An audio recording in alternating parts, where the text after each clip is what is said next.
Et bienvenue dans la deuxième partie du Monde aujourd'hui. C'est jeudi et comme tous les jeudis, nous recevons notre collègue Mouhamadou Moufa pour la rubrique consacrée à la santé. Bonsoir Mouhamadou. Bonsoir Aïssa. Alors, la propagation du VIH-Sida dans les zones de conflit préoccupe l'ONU-SIDA. Le directeur de cette agence onusienne vient de séjourner en République centrafricaine et pour signer un protocole d'accord avec les autorités de ce pays. Alors tout d'abord, quelle est la situation en Centrafrique, Mamadou? Oui, Raïssa, comme tu le sais, la RCA est un pays historiquement instable qui a connu plusieurs conflits, des conflits pendant lesquels le viol est parfois utilisé comme une arme de guerre, contribuant ainsi à la propagation des infections sexuellement transmissibles et donc du VIH-Sida. D'ailleurs, selon l'ONU-SIDA, la République centrafricaine est le second pays avec la plus haute prévalence à VIH en Afrique centrale, estimée à 4% en 2017. Parmi les personnels en uniforme, la prévalence du VIH est doublée et elle est estimée à 7,8%. D'ailleurs, la prévalence du VIH parmi les personnels en uniforme pourrait être plus élevée puisqu'il n'y a presque pas d'études sur la question, mais l'on sait que les comptes rendus d'abus sexuels et de violences exercés par le personnel militaire sont nombreux. Alors, que prévoit le protocole d'accord signé entre les autorités centrafricaines et l'ONU-SIDA? Oui, concrètement, il s'agira de sensibiliser les personnels en uniforme et leurs familles, leur proposer des services de dépistage et des outils de prévention contre le virus. Il y aura également des mécanismes pour dénoncer les violences sexuelles, tout comme des programmes de soutien social et psychosocial qui seront mis à la disposition des personnels de défense, des forces de sécurité, ainsi que leurs familles. Voyons à cet effet ce que nous a expliqué le directeur exécutif de l'ONU-SIDA, Michel Sidibé. C'était lors de sa visite en RDC.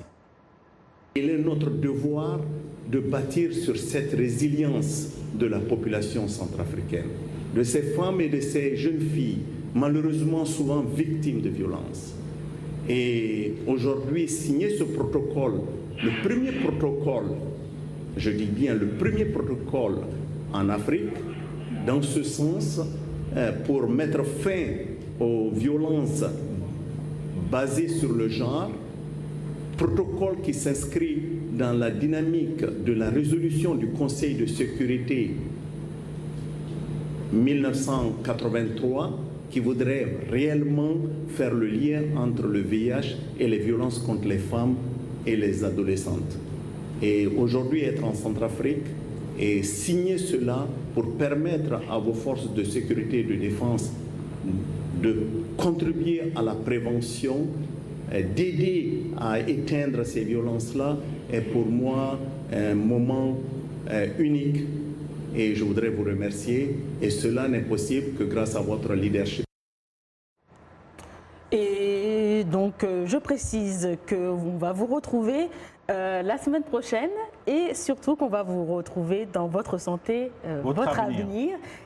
Qui aura lieu qui est diffusé généralement les samedis, dimanches et mercredis à 8h30. Mais en fait, je veux vous garder avec moi. On va parler d'un autre sujet. Au lieu de parler maintenant du sida, VIH, sida, on va parler de l'épidémie d'Ebola quand même qui se perpétue en République démocratique du Congo. Qui continue en République démocratique du Congo. D'ailleurs, selon le bilan publié hier par le ministère congolais de la Santé, il y a déjà 159 cas confirmés d'Ebola et 87 morts parmi les cas confirmés. Il y a eu 51 cas de guérison et plus de 15 000 personnes ont été vaccinées. L'OMS, pour sa part, a prévenu que le risque est très élevé de voir le virus se propager dans la région puisque deux provinces congolaises infectées, c'est-à-dire le Nord Kivu et l'Ituri, partagent des frontières avec le Rwanda et l'Ouganda. L'agence onusienne a reconnu avoir perdu la trace d'une quarantaine de personnes qui sont entrées, qui ont disparu dans la nature. Ben, merci beaucoup, Mamadou, pour ce point. À jeudi prochain. À jeudi prochain. Et on continue avec...